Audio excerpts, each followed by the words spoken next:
be interested in this ethnobotany, ethnochemistry course at Uxmal in January, I brought extras. It does tend to sell out. So by October, November, you should be pretty much making a commitment. We can only take 100 people in each one. And people sometimes say, well, which one should I go to, the first one or the second one?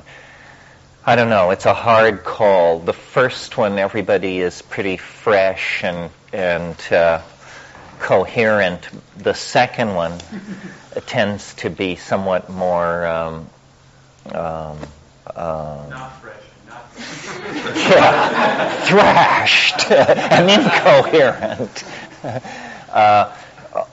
So, and if you do come, you should certainly, if you've never done it, build in a week, one side or the other of this, to tour the Mayan areas of Mexico, which are immediately adjacent. If you haven't done that, it's one of the great archaeological experiences of the world. I mean, nowhere in the world is there so large a concentration of archaeology on such a scale and in such a state of preservation. Not Greece, not Egypt. Simply because the size of the Mayan world was immense, and there were many, many city centers, and it, was extremely historically persistent. People compare the Maya to the Inca. The Inca, that was a family.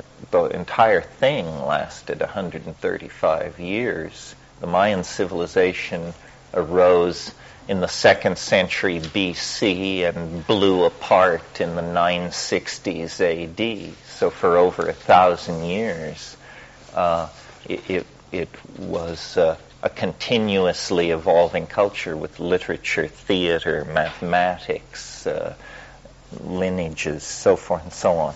So don't just come to Mexico for this. Mexico is an astonishing and bizarre culture, as exotic as India, as potentially as undoing as Iraq. So be forewarned, but have fun down there. Here's another piece of propaganda. I don't think I have enough for everybody to have one of these. So if you don't think you might be in Hawaii in November, it would be very hard for you to attend this, since that's where it's occurring. But this is an event. This is a whole bunch of people, a course, great diversity. This would just be me for 5 days. The perks are you get to stay in a Frank Lloyd Wright house in Waimea, which is a beautiful part of the Big Island. So if you think you might be interested, take one of these. Otherwise, pass it on. If there are any not used, you can hand them back to me. Okay. And then before we start this morning, I just wanted to, it's sort of become a ritual at these things, to briefly discuss relevant new publishing in the field, just to give people a feeling of what's out there that they might not be aware of. So much is being published that without some kind of vetting, it's hard to know what's what. So in no particular order, I guess from smallest to largest, here's some interesting new publishing relevant to this field. First of all, this book is just out in England by Paul Devereux, The Long Trip, A Prehistory of Psychedelica. And it just arrived in Paul's mailbox a couple of days ago, and he loaned it to me. It looks to me like basically a history of psychedelic use worldwide before the 1960s. Paul Devereux is better known for writing on earth energies, ley lines, and that sort of thing. But this seems like a pretty good book. So few of these books come out that, the number of books that have been written on the history of psychedelics are probably, you can count them on the finger of one hand. My book, Food of the Gods, is in that category. It's available in the bookstore. So I should say are most of my books, and I'd be happy to sign books at some point. Not after this morning, because I have to run out of here to a meeting. But at other times, I'll be happy to sign books. Trying to think of other books besides this one and mine that cover this area. It's mostly, strangely, the publishing seems to be coming out of England on this subject, which is odd because the English contribution to the psychedelic phenomenon is pretty much restricted to the musical division. Speaking of the 60s, in other words, who can name a great English pharmacologist? There's a good book, Storming Heaven. Storming Heaven, that's an oldie. Yeah, that's by J. Stevens. And that's a very interesting history of the psychedelic movement. There's also LSD, the CIA, and the cult. Acid Dreams, LSD, the CIA, and the Cult of Intelligence. Is that what it's called? Yeah. Anyway, that's a more, if you tend toward conspiracy theory, I mean, I don't. Everything I know Martin Lee, that book is quite true.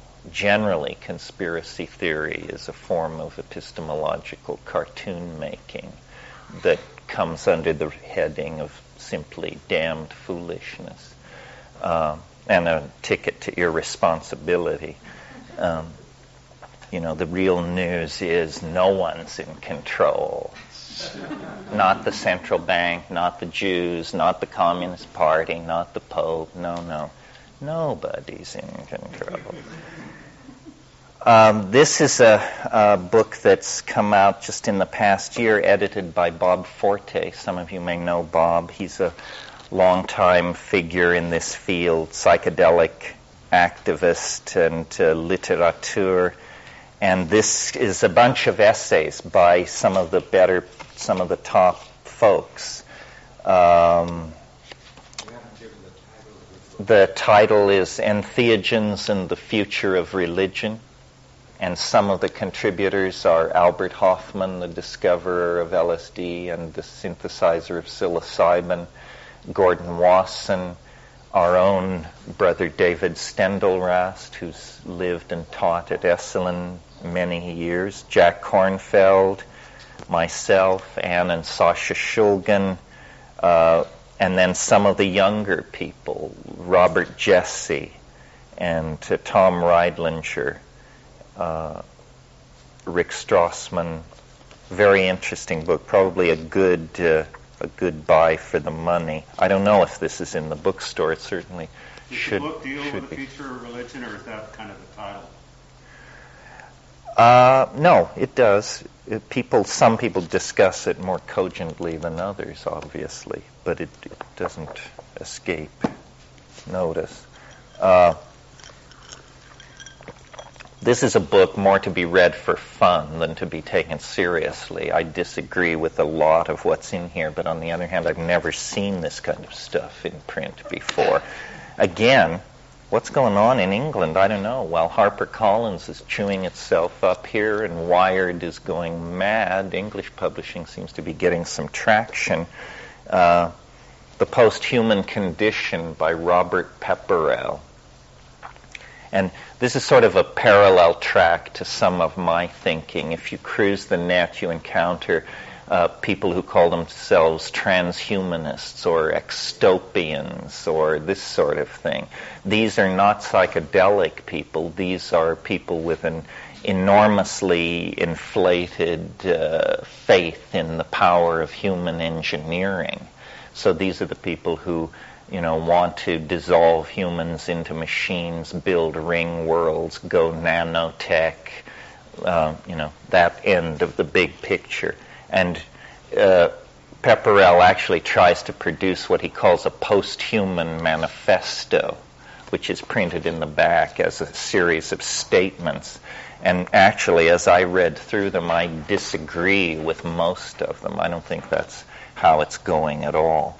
But this is sort of like an introduction to somebody's notion of the approaching chaostrophe. So that's that. And then the one which gives me the greatest pleasure to recommend to you, a book actually unambiguously worth buying, reading, and recommending, is Mason and Dixon, which is Thomas Pynchon's latest novel, certainly probably the best novel written in America in the past 50 years. I mean, Pynchon is the greatest living writer of American English. I wasn't sure about that till Wednesday, but Burroughs died, so it appears secure. If you've never read Pynchon, I wonder where you've been.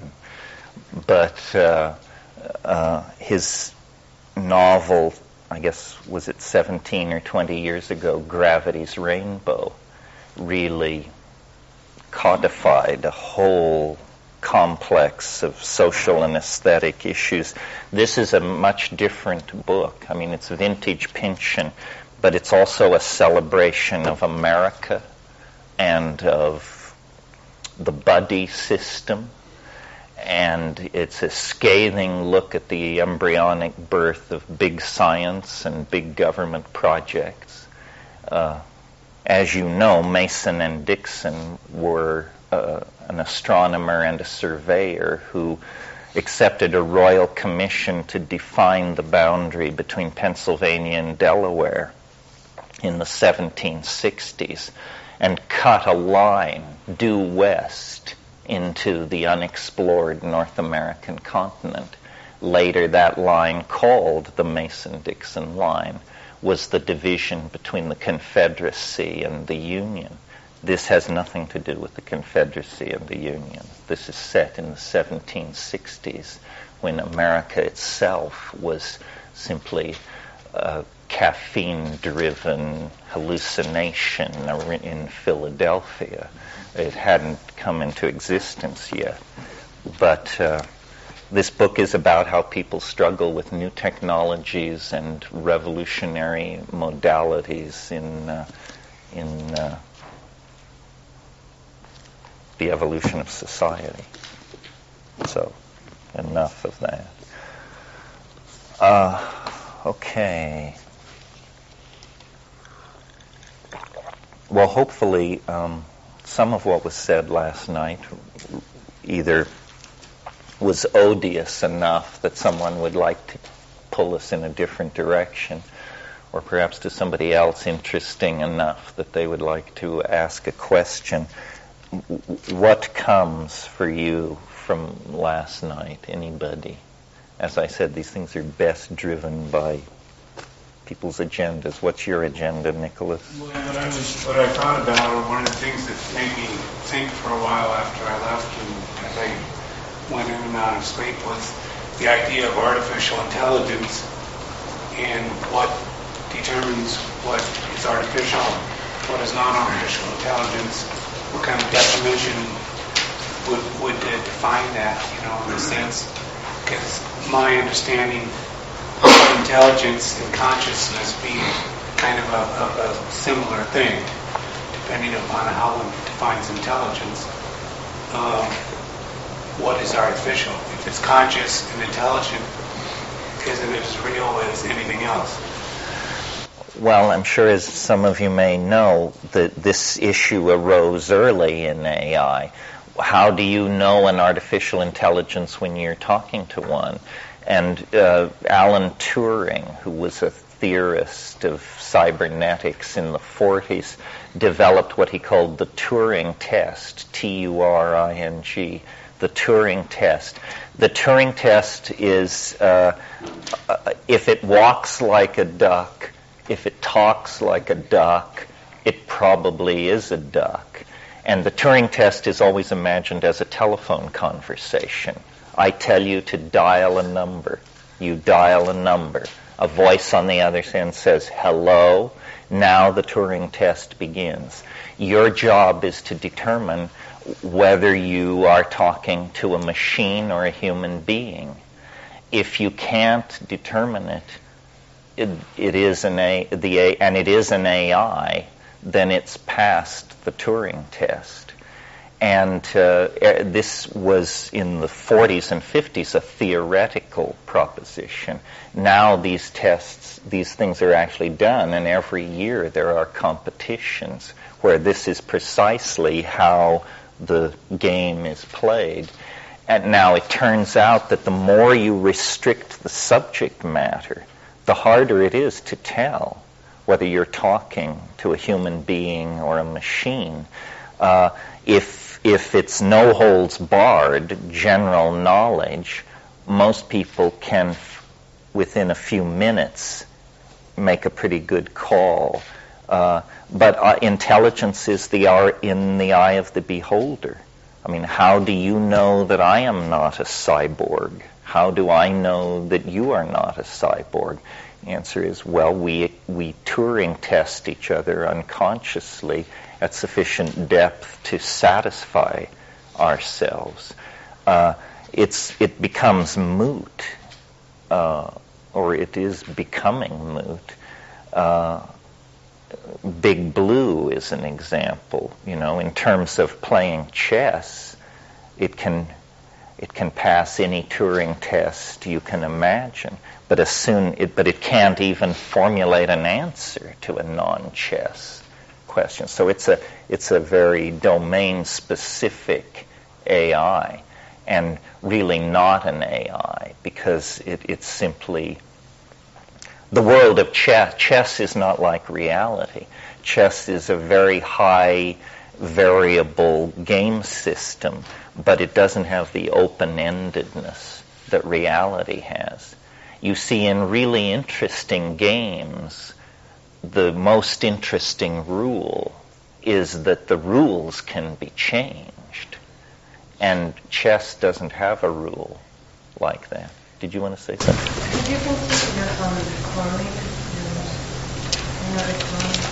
Yeah, I read in the New York Times yesterday they've got some embryos about to be birthed in the Midwest, 10 types of Holstein cattle. Cloning is one of those things. See, there's a whole bunch of revolutions all crowding onto the stage. The one that holds center stage at the moment is the cybernetic internet thing. But somewhat completely independent of all that is the biotech possibility, which is cloning, gene sequencing, getting a tremendous grip on curing hereditary diseases, that sort of thing. And then another area, not entirely connected or related, is nanotechnology, which is proceeding at breakneck speed. And the public relations machinery for telling the public what this isn't even in place. You meet people who are fairly established in their professions or whatever, who don't know what nanotechnology is, who in fact have never heard of it. I don't know if there's anybody in this room in that situation. And after what I said, it would take courage to admit it. But nanotechnology is simply the idea that one could conceivably, theoretically, build in the physical superstructure of our world in a completely different way from the atoms up. This is how nature does it, through processes of transcription of protein through ribosome or crystallization or this sort of thing. Nanotechnology envisions the possibility of abandoning agriculture on this planet within 20 years. Agriculture is, after all, an incredibly land-destructive process for the production of food. What we want is the food. The food could be produced directly out of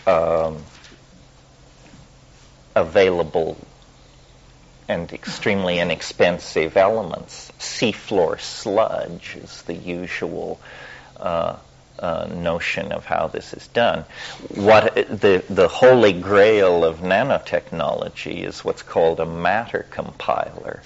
A matter compiler does to matter what an SGI graphics system does to images. In other words, anything you can imagine.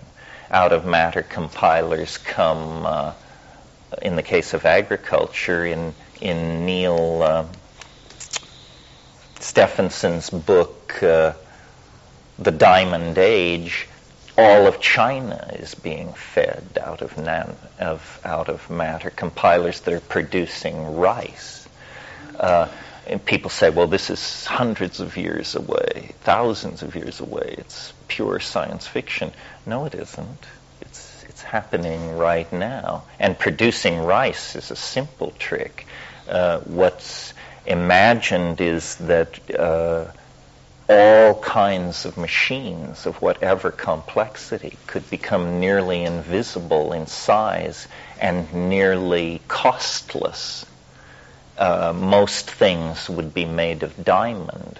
This is the trash material of nanotechnology. It's just simpler to build things out of diamond than anything else. Cheaper, faster, cleaner. And the huge amounts of R&D funding and enthusiasm are going into nanotechnology. And an interesting thing about it is not it's not really being driven by managerial decisions. The reason nanotech is moving so fast is because all the best people think it's so cool to do it. You know, I mean, electric dynamos where you can fit 60 of them inside a human hair. A few years ago, this is how far nanotechnology has developed. Like 3 or 4 years ago, on the cover of Science News, there was a 1 centimeter by 1 centimeter chip that had 10,000 steam engines on it. It had more steam engines operating on it in this 1 centimeter by 1 centimeter space than were operating in all of England in 1850 at the height of the age of steam. Now, each of these steam engines produced 1/10,000th of a millinewton of torque. That's not a lot of torque, but on the other hand, it depends on what kind of work you're trying to do. If you're trying to kick atoms around, that's plenty of force. To return to the cloning thing, I'm sort of thinking of novels these days, or short stories, or plots, and I thought it would be fun to imagine a joint project between Esalen Institute and SRI, let's say, that would reach for, and this was to be the name of the novel, Cloning Buddha. I thought that would be interesting. I mean, why should the next Dalai Lama be anyone less than Gautama? After all, we have the tooth, so there is presumably sufficient tissue there, and we're not talking pterosaurs here. I mean, this is only 500 BC, and the interesting objections to cloning are some of them are removed in the case of Buddha, because people say, well, you know, even if you cloned Napoleon, it wouldn't be Napoleon, because Napoleon was a product of a unique environmental and social system, and he was the product of the experiences of his lifetime. But presumably Buddha was born Buddha. And so it would be very interesting to clone Buddha and to see what this child was like. This is not a practical suggestion. This is to horrify and amuse you and to make you think about the implications. I mean, there are other historical personages. I love the theological mess it raises, you know. Maybe that's what the second coming is. The cloning of Buddha. I think it's called Maitreya. Well, no. The Christians covered their bets on this one by having the body rise incarnate into the next dimension. Presumably there are no tissue remains around, although, you know, in a good Jesuit theology class, I'm sure you could get argument on this. You know, one of the great puzzles of Islamic theology is the fact that when Muhammad ascended into heaven, he did it on horseback. And the status of this horse, his beloved horse, who he loved very much, it has been maddening for Islamic theologians ever since. I mean, you know, if you think the Immaculate Conception is a problem, try taking a horse into heaven and see what problems you leave for your exegetes. But the problems were compounded in the 60s when Trigger went up there. Yes. There are a number of shrines that claim to have part of Christ's foreskin. Oh yeah, the Christ foreskin thing. It didn't go, you know, it was circumcised. It didn't go The up shroud with is it. horrid. Well, this is material for a Tom Robbins novel. Definitely, I would yield to Tom on that one. But cloning, all of these things, I mean, I will happen, are happening. I don't think the implications of them seem overblown in popular media. For instance, I'm old enough to remember, I don't know if it was the very first, but the very first publicly discussed and acclaimed sex change operations. Christina Jorgensen, wasn't that the person's name? I can't remember whether they went from man to woman or woman to man, but anyway, this was at early 50s, and people just, this is horrible. Well, now it's just, so what? You know, it's a dime a dozen. It's a medical procedure. You want it, you have it. Who cares? We don't convene medical ethics committees or philosophers to discuss what it means. Some technologies are more challenging, the ones that directly impact our consciousness. I think that's why the drugs and the communication technologies, cloning is something you will talk about with your friends. It will probably never come near you, or you will probably have very little to do with it in your lifetime. But these communication technologies and these drugs are in your face, on your plate. You know, you are going to have to come to terms with them, even if you reject them. Even that is an enormous decision. I mean, I meet people who are rejecting the internet and computer connectivity and this sort of thing. And it's like a vow of abstinence or something. I mean, that's very quirky. It's like going orthodox or something. It's just bizarre. And it will affect their lives for the duration of their lives. And it's not easy to correct that decision because it's a decision made in a historical context. If you ignore computers for 10 years, you will probably never be able to get back online. Middle-aged people seem to have the feeling that there is no obligation upon them to self-educate and keep up. This is completely wrong. You just stamp yourself to utter irrelevance. Your rejection of these things will impact on no one's life but your own. So if you're doing it to be a politically correct example, you're pissing into the wind, I fear. People aren't interested in that. Point of clarification on topic you brought up last night. Before I get into that, I'd just like to say that I thought that was interesting about cloning Buddha. Maybe this time the Buddha won't make ignorant statements about what Americans can do in their bedroom, about masturbation, and about homosexuality, like the Dalai Lama did, very ignorant and uncompassionate, since he said it in San Francisco. When was this? I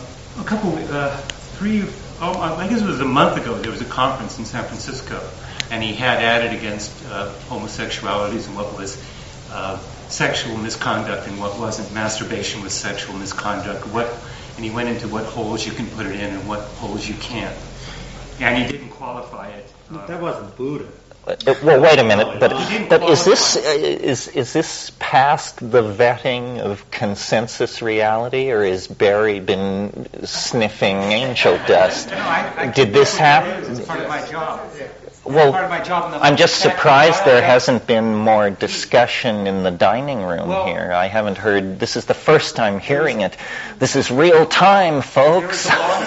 There was a lot of discussion, and I think some ACT UP people and other people met with him after, his spokesman, and he kind of tried to back off and said, well, oh no, I would never say anything against gay rights.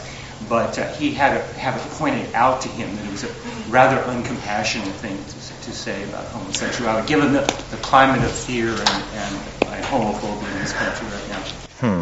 But anyway, well, I like the Dalai Lama. I'm friendly to Mahayana Buddhism, but I think it's preposterous for anybody to assume anybody else possesses greater moral superiority or intellectual depth than they do. The Dalai Lama has been remarkable for his ability to not put his foot in his mouth. It's interesting that it comes in this form and that we don't, it's not the usual case of philandering and whatever that seems to haunt these communities. I mean, I think religion in its public manifestations always presents a cautionary spectacle. I do not understand why people transfer loyalty to role models. You have to be incredibly naive about what people are to believe that a role model is in fact worthy, because people are just people, and there's no I don't see great differences in spiritual elevation among people. That's why lineages and all that seem to me just another form of foolishness. The mushroom spoke to me once on this subject many years ago and said, for one human being to seek enlightenment from another is like one grain of sand on the beach to seek enlightenment from another. It's a wonderful statement about our commonality. If you want to talk to the Dalai Lama, close the door of your bedroom and have a dialogue with the mirror. You're as good as the Dalai Lama, for crying out loud. Who could suppose otherwise? Well, in his particular case, it seems to me he's the representative for a Middle Ages serfdom, where a third of the population of his country walk around in saffron robes, being fed by another half of the people of his country, Goodness, you lock out the psychotherapists and heresy after heresy pours out.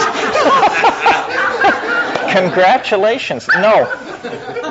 No, I mean, I think Tibet should not be ruled by China. I also think that God kings are a thing of the past. I'm against religious theogonies. I don't want to see Israel ruled by a bunch of mumbling Hasids either. It's fine, Hasidism, Mahayana Buddhism. These are fine things, but not to aspire to temporal power. Good grief. So, the Dalai Lama's reluctance to envision a democratic Tibet has caused me to not feel a lot of wind at my back to try and sort out that particular political catfight, which has been going on for centuries and centuries. I'm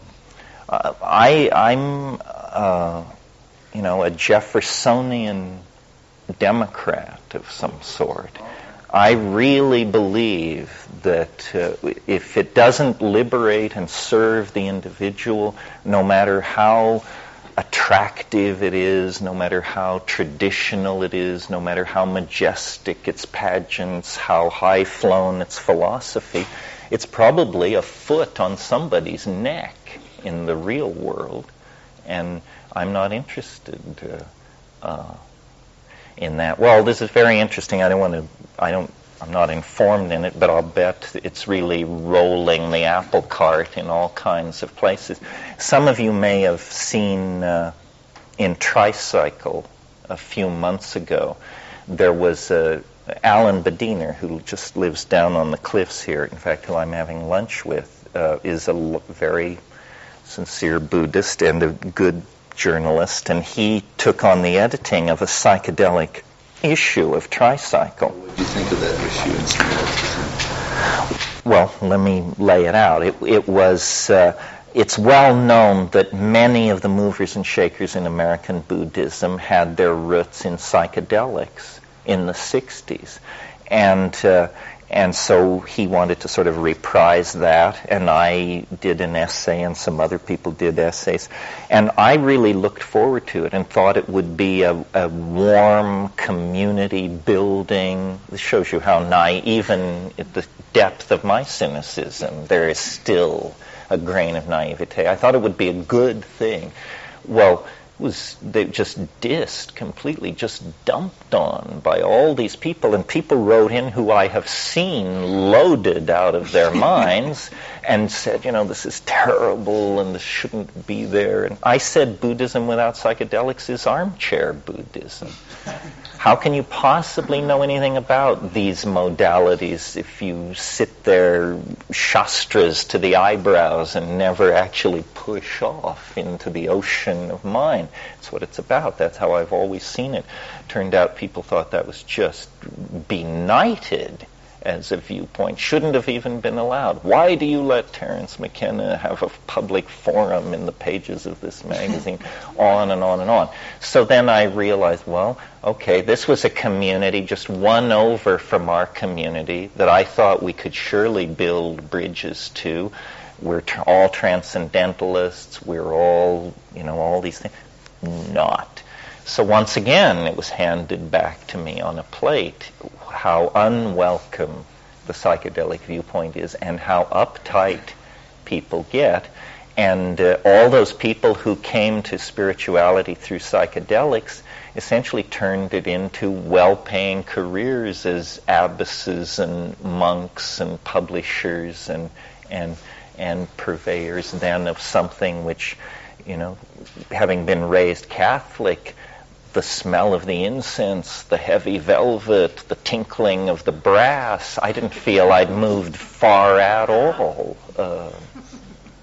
I'm sorry I interrupted you. It's an interesting topic, and isn't it true that there has been, with the coming of Buddhism in Tibet, even the Vajrayana model, which is pretty radical as far as teachings go in that mid-year, there was a suppression of the shamanistic religion and its psychedelic use. That's what I understood. It wasn't a heavy suppression, but it was pretty much frowned on and tried to be. Well, we don't really know, but it's certainly true. There was an autochthonous shamanism across the Himalayas. Buddhism didn't enter Tibet until Padmasambhava brought it from Udayana in 741. So before that, it was all shamanism. But all cultures overlay. I mean, I don't think Tibetan Buddhism has been more or less brutal than any other. If you read the secular history of Tibet, they were using artillery, these monasteries, against each other to settle doctrinal disputes as early as the 1720s. In other words, as early as they could get artillery there. As soon as they could get it, they used it against each other. And not only that, what the followers of the Dalai Lama, I think you make a good point about blind worship of people like the Dalai Lama, where no one ever asks him hard questions. It's not him, it's kind of mentality you get in the followers.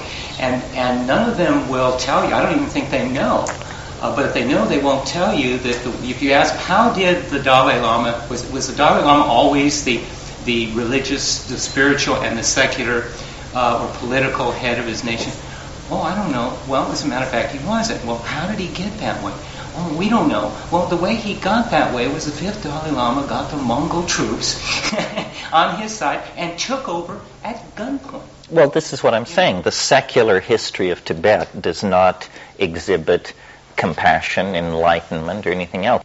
Found a way to go to the other side and get help and bring in and heal people with some kind of supernatural ability or ability beyond me with the bag of mushrooms and the mirror. You mean, do people do it without recourse to drugs?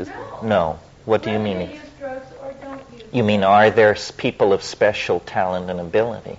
Well, yeah, but I mean, when I say special, I'm talking special. You mean, are there people who violate the laws of known physics? Okay. To heal. I'll take that one. To heal, is that? Yeah. Well, maybe you don't have to violate the laws of known physics to heal. Well, this was really the question that drove my intellectual quest. I have always been interested in these things and had a great thirst for spiritual transcendence. But I don't know why. It never made sense to me to believe these things. In other words, though I was raised Catholic and as a tiny little kid introduced to the transubstantiation, the resurrection, these completely mind-befuddling notions, still I was also exposed to secular science, and so my method was always to ask hard questions. What can you show me? And I, as an 11 to 14-year-old, practiced ceremonial magic to no great avail, I might add.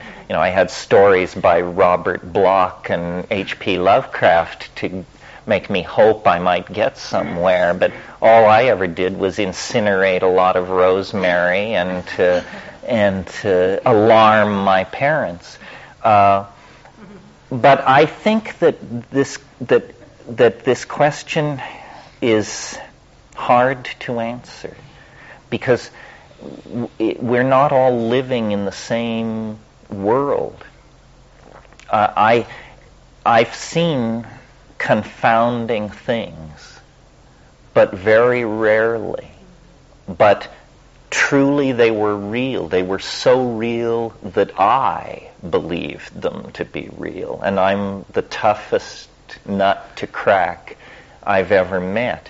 But these breakthroughs into the super real seem to have certain qualities about them that make it very hard to do much with it. First of all, it's always unexpected. No matter how much you expect it, it's unexpected. No matter how hard you're scanning, it can come from behind. The other thing is, and I don't quite understand how this works, but it only happens when your guard is down. In other words, it always has a quality of, it always requires a certain quality of unconsciousness on the part of the experient. This is why I think beginners get so far. There really is something called beginner's luck. My daughter, who I haven't seen for a while, is coming today, and it caused me to think of an incident that happened to she and I years ago here at Esalen. And it's a story which makes no sense whatsoever, but it really, truly happened, as far as I can tell. But it has all the qualities that bedevil this kind of thing. And what it was I was, as I am now, scholar in residence. It must have been some 10 years or so, 8 years or so ago. So Clea would have been like 9, and I would have been 40. So we were both younger and more naive. And it was dinner time at the lodge, and it was this time of year and this time of weather. And the fog had been coming all day in and out in the garden. And it was, and we genuflect here, God love him, to Carlos Castaneda, it was that very strange time of day, which only lasts a few minutes between daytime and nighttime, the crack between the world, I believe. It's interesting in South America and also in Hawaii, at precisely that moment, every day there are certain species of Lepidoptera that rearrange themselves. In other words, that come out from wherever they've been hiding for 24 hours, fly around furiously for 5 minutes, and then disappear again for 24 hours.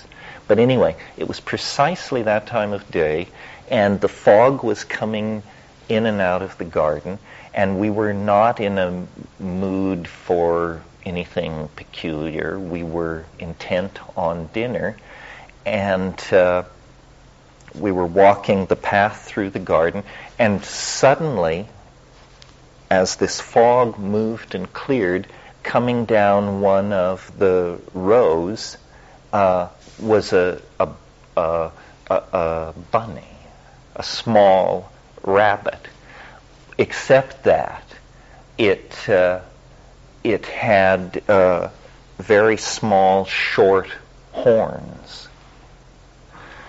Now, some of you may know the creature called the jackalope. The jackalope is a large jackrabbit with a pair of antelope horns, and it is a creature known only to exist above certain low-class bars scattered across California and Oregon. It's up on the wall, the jackalope. It's something you kid tourists with. As far as I could see, this was a baby jackalope about this high, and it crossed the trail no more than 5 feet in front of us. We both saw it, and our attitude was not amazement or an awareness that we were entering into a paranormal dimension. Both of us, I think our reaction was, come on. And then immediately behind it was a man, a very thin, not particularly healthy-looking man with a shaved head, wearing something like a gray running suit. And he was running crouched. He was with his hands out like this. He was trying to catch the jackabunny. And when he saw us, he appeared very confused and stood up and turned and walked the other way. And I just took her by the elbow and I said, let's get out of here. And then we went to dinner, and we've talked about it immediately after and since. And as far as anybody can reasonably and decently tell, this is the straight story on what happened. Well, it doesn't make any sense. First of all, the earth doesn't move from its pinions. But what does it say? It says that attention falling into a certain place of non-attention is set up for something like this to happen. And I can't explain it. I don't think it's explainable. It's sort of like, when you study quantum physics and they tell you that a black hole mostly puts out electrons. but the theory allows that it could eject Miatas and grand pianos, except that it would be very rare for it to eject a grand piano. But the theory does not preclude the ejection of grand pianos. So it's something like that, or it's a group hallucination, or it's a bewitchment, or, and it begins to proliferate. I was thinking about it last night or this morning, because I was in that place where I saw it happen. I was thinking, maybe Esalen lasts a really long time. Like maybe it's sort of like the Piazza San Marco in Venice, or the Central Aryan Stonehenge. Maybe we're actually starting something here that will last so long that for the next 5,000 years, people will relate to the Esalen Garden, and that somehow it's a nexus for others on strange missions. Now, the other thing about that story that I like, or that relieved me, is I guess the way to put it, is notice that it's absurd. And by being absurd, it's self-canceling. Suppose instead of a jackalope, which is an absurd creature to begin with, suppose it had been a gray of the wraparound eye type that are apparently trading high technology to the government for human fetal tissue, those people, then you would have had a real dilemma on your hands, because grays are objects of cultural fascination. In other words, if you see a gray, you just become part of a statistical body of people who've seen one. And so it's like more problematic. It's not that it's a non-reality, it's that it's a sort of a non-reality. This is, I think, part of the clue to understanding alien abductions and the way we generate information. If I tell you that I was up late last night and couldn't sleep and walked along the cliffs over Esalen, and that I encountered a shining disk, and that I then had my navel lint was removed by a team of extraterrestrial cosmetologists. This is evidence for an already existing body of data. If you say, well, you should call MUFON, they'd be very interested in this, or you should call somebody else. If I tell you I was restless last night and walked the cliffs of Esalen, and that I encountered Bugs Bunny in the company of Patrick Swayze, people would just say, you're nuts. It's not sanctioned. It's not allowed. And nobody gives a hoot or takes it seriously for a moment, because it serves no one's agenda. It's just insane data and should be immediately tossed out. This shows us, that the objects in the unconscious are given different weights. And you can tell a crazy story and join a self-help group, but if your story is too crazy, they won't have a group for you. They'll have a cell for you. So it's worth bearing in mind. Let's be generous here.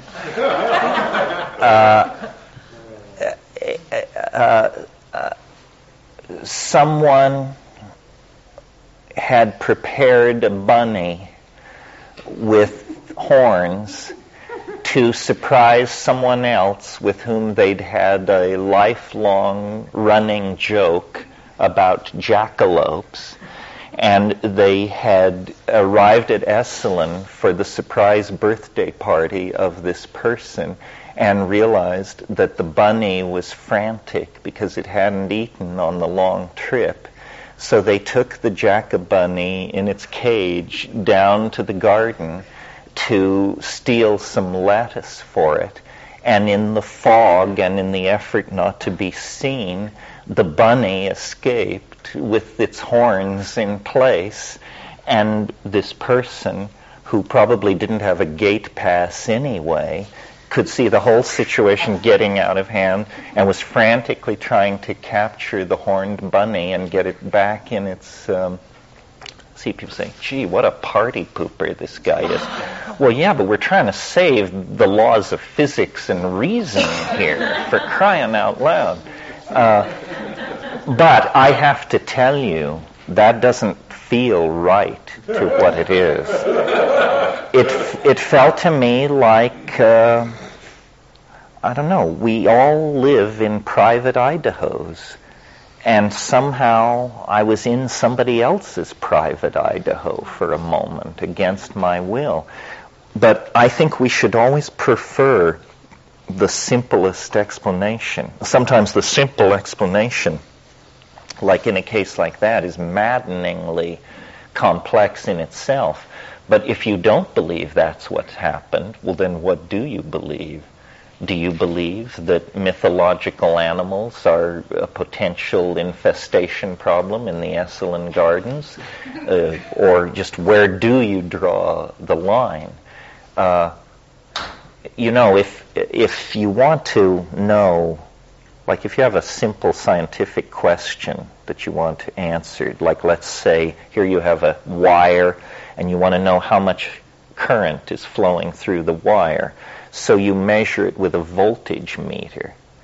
And if you're doing it scientifically, you'll measure it 1,000 times. Then you'll add those numbers together.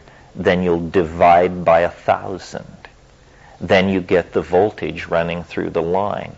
Well, now, it's not uncommon when you carry out this procedure that 998 of your measurements will tell you that between 4.5 and 6 volts are running through the line.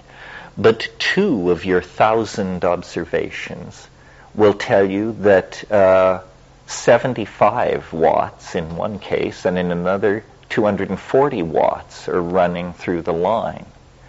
When a scientist looks at this series of measurements, the first thing they do is say, well, look, there are 2 anomalous measurements. Everything else was fluctuating between 4.5 and 6. These were way out of scale. Throw them out. Get rid of that. There's something wrong. That's bogus. Can't be. And then you get the voltage running through the line. Now, we do it in the sociological domain in the completely opposite fashion. Tonight, 1,000 people or more, just I'm picking a number, will stare at the night sky and see what has always been there. 2 people will see mile-long spacecraft with violet running lights and accompanied by strange music and a message for mankind. Now, what should we do with these 2 out of 1,000 people? Should we put them on après? Should we rush their story to the cover of every tabloid outlet on Earth? Or that's what actually happens. In other words, in the sociological world, we seek to amplify novelty because we're fascinated by it. But then we get false readings of reality because we've raised the, we've made the novelty stand out too much. The fact is that information is a degradable medium, and it collapses into contradiction and absurdity often. If you analyze your own conversation over a course of a day, it's largely grunts and nods. We don't really engage for verbal communication all that much of our waking time, and yet we assume that we're doing it constantly. And so, I think reality is very slippery, very malleable. I think we're very naive about what information is and how it works. I've been interested in, as a lens for this phenomena, in crop circles. crop circles are the con that will not die. You know, no matter how many people come forward and admit that they've made them and fully confess, the meme is launched, and you know, tours go from LA taking the cognoscenti of the City of Angels to visit the crushed wheat of Devon, and then draw conclusions from it. And yet the phenomenon has been completely deconstructed to the satisfaction of anyone interested in its deconstruction. It just turns out a lot of people aren't.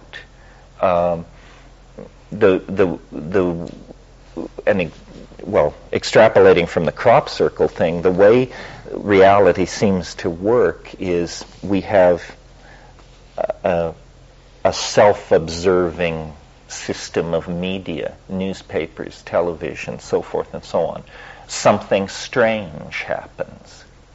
A block of ice falls in a field, a peculiar pattern in a crop. A frightened rural person has some kind of strange experience. The local press prints this. Then people called stringers cull that local press environment for interesting stories. In other words, stories that people would be interested in Argentina and Australia, just for their weirdness and their human interest. So they carry then the flying saucer, the block of ice, whatever it is, goes on to the Reuters network and UPI and this sort of thing. Well, then you and I, reading our daily dose of media, the New York Times, whatever it is, so you're reading even the New York Times, page 43, 1 inch of print, it says Hertfordshire, England. A block of ice was reported to have fallen on the home of Herbert Surrey. Well, so you think, oh, that's interesting. Let's see how my Adobe stock's doing. What's Dilbert up to? And you, in other words, it's nothing to you. But of the millions of people who will read the New York Times, some few will say, aha, this dovetails with the astrological calculations I've been doing recently, and my recent, and this theory I've had, and this piece of data is important to the construction and maintenance of my worldview. So they drive there, fly there, go there to this place. Well, now, the only other human beings who are interested in this phenomenon at this point are journalists.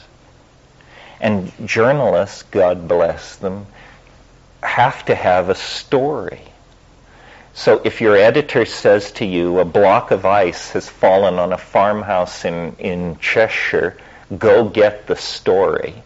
You drive out there, and of course there's nothing. There's now a mud puddle, the block of ice, having been bottled for its curative powers or whatever.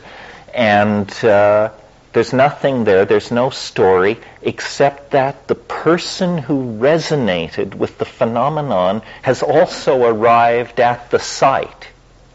This is where the marriage in hell takes place. The press meets the nut over the corpus delicti of the anomalous event.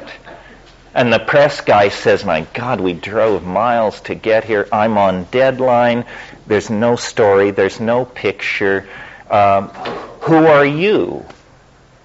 To the person in resonance with things. Say, well, I'm Dr. So-and-so of the Advanced Institute of Auric Physics, which I founded, and I've published numerous books, all of which I self-published, and I'm very close friends with Terence McKenna and the Dalai Lama, and I know what's going on here.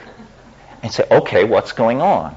Say, well, this is cosmic retribution for our polluting of telluric energies, which are under the keeping of the elf kingdoms, and until we begin to retract our emissions of sulfur, and the guy is writing furiously, and then the story is amplified and circulated again and again and again, and it begins to have implications for more and more people who are seeking evidence for some squirrely or peculiar viewpoint. In other words, it becomes a body of evidence, and then there's no end to it.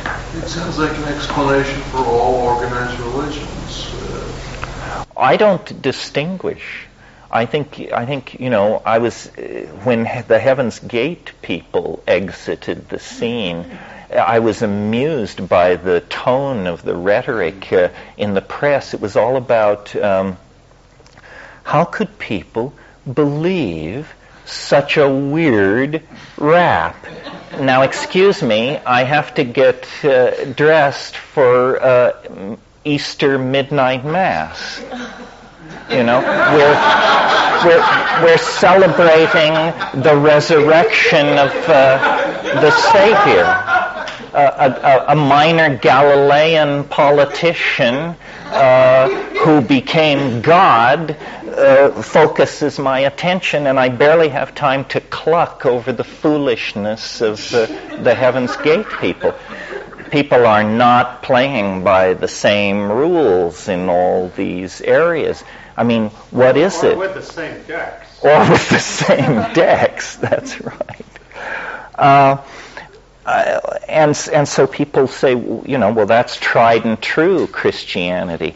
What does that mean? A delusion grows more real over time? That's a peculiar notion.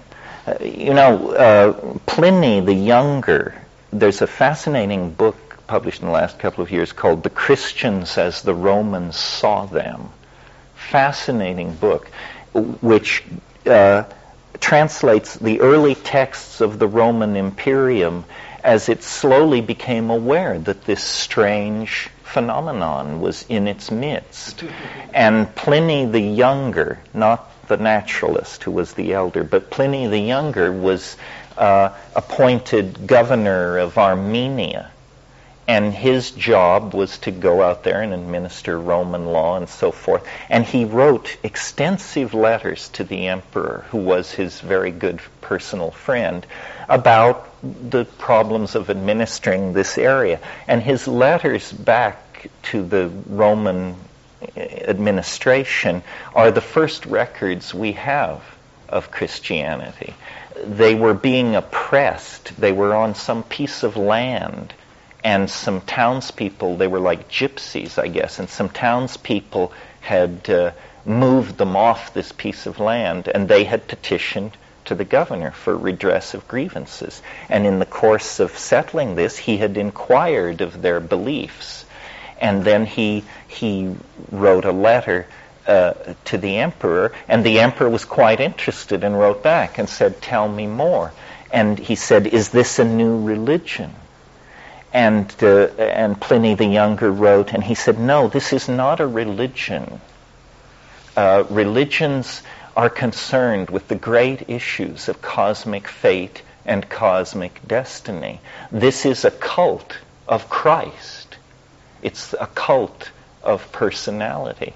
And this was actually the earliest take on Christianity by non-Christians, and I think, examined fairly. I don't hear cult as the hammer word some people hear, but it is a clear distinction between religion. Religion is sort of the imperative branch of philosophy, how you should live based on the nature of being and the world. A cult is just a squirrely bunch of ideas based on the power of some personality or some revelation. I don't know how we got off onto all of this. Probably Barry's evil and manipulating influence in the background somewhere. Oh, well, yes, thank you for asking. See, I don't carry on this kind of debunking stance from a point of view of somebody who's never had these experiences. I have had these experiences.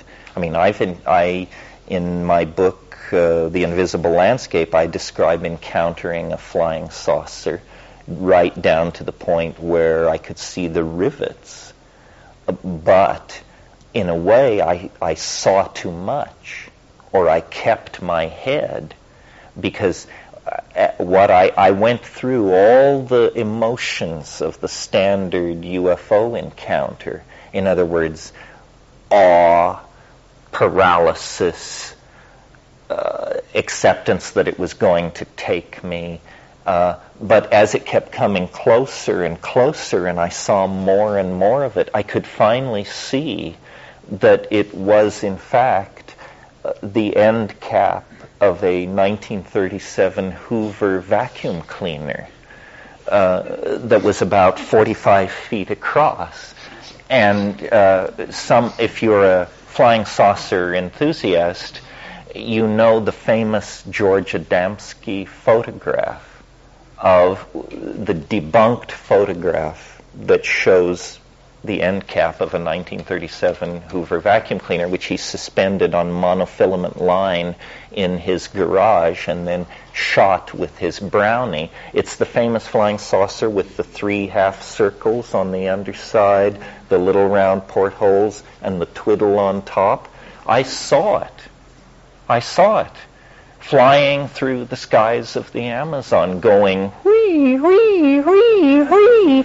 And as I saw it, I knew what it was. I knew that it was the phony saucer. Psychologists call this cognitive dissonance.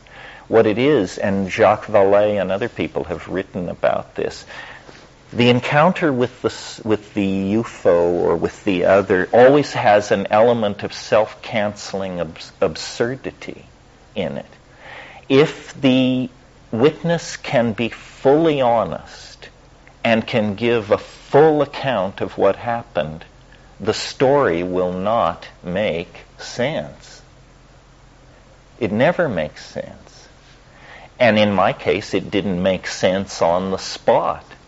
Now, my conclusion from that and from the encounter in the Amazon, and I guess this maybe goes to your question about supernormal power, there is something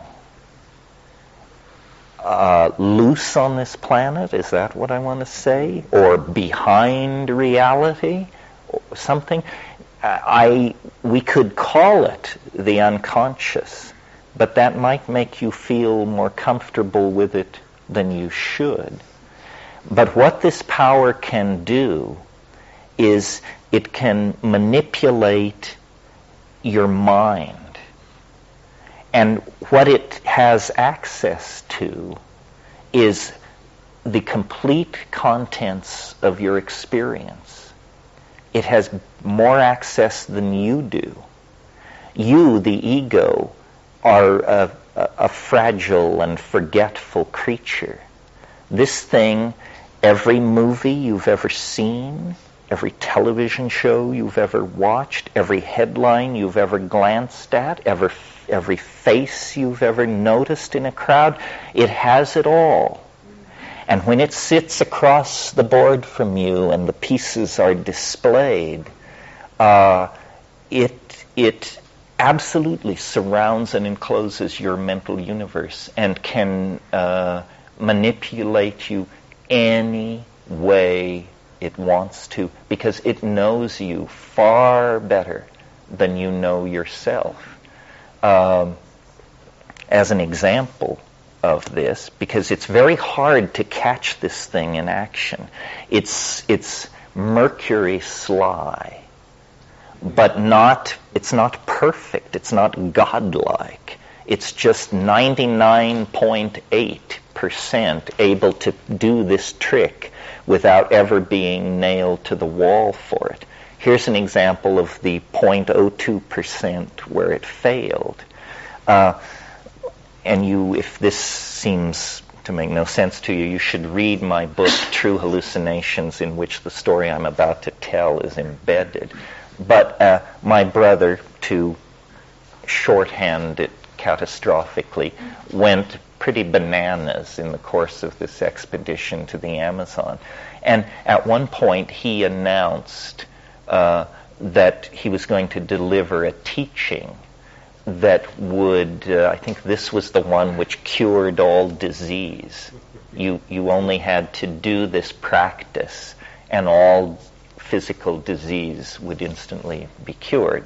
And he said, and so here's the practice, he said, picture the number 8, turn it on its side, slide the 2 circles together, shrink it to a point, close your eyes, and utter the mantra, please. Okay?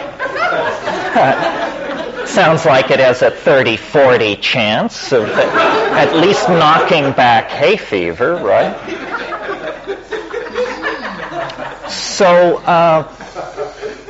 So this was at a point in this experience in the Amazon where he had been raving for days and days, and just everybody was exhausted and at their wits' end.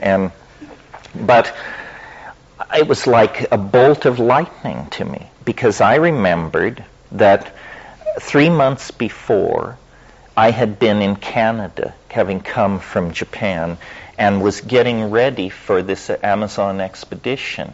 And one of the things that I thought I should take care of, since I'd been in Asia for a couple of years, was I needed a dental checkup.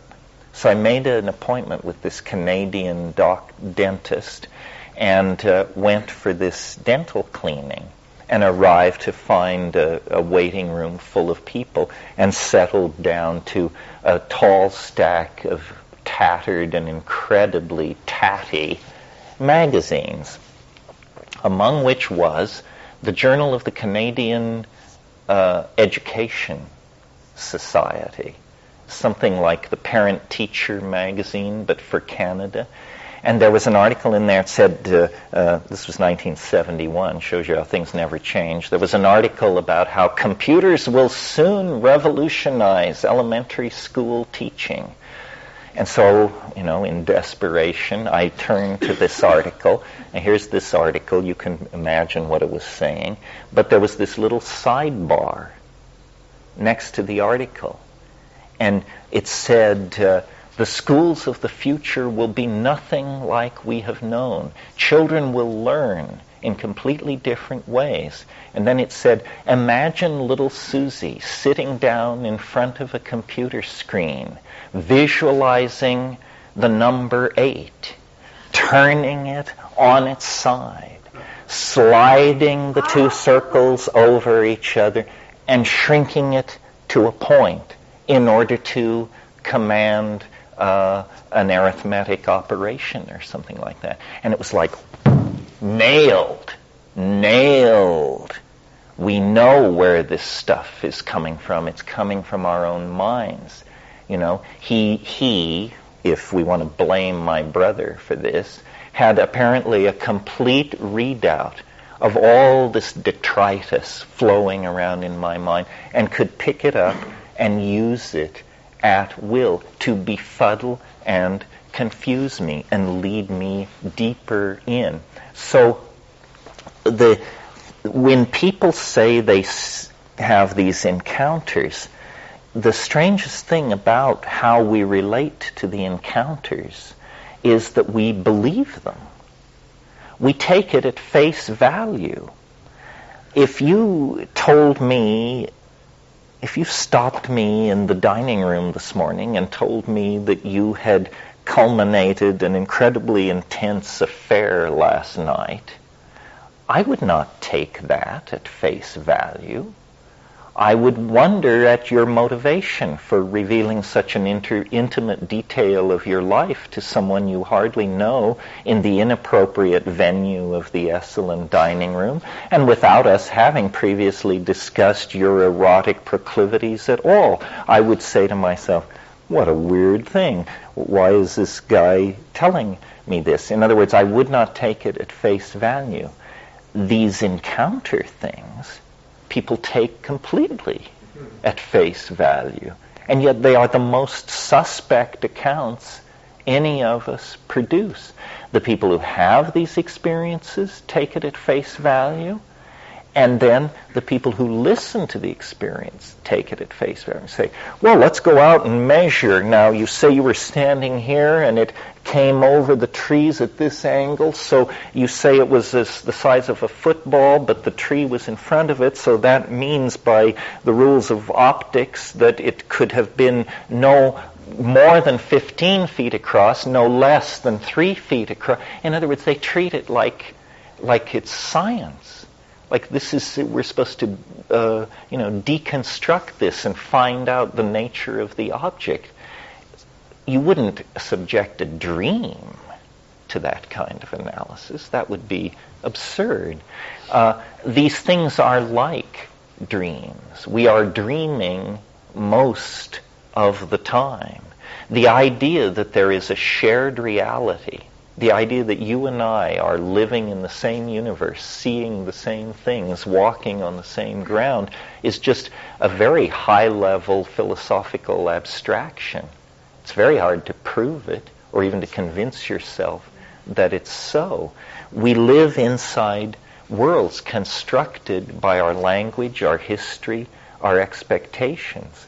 And when the unconscious, for some reason, becomes, as the Jungians say, activated, it moves into that world and it uses the entire stage of being to send messages back to you about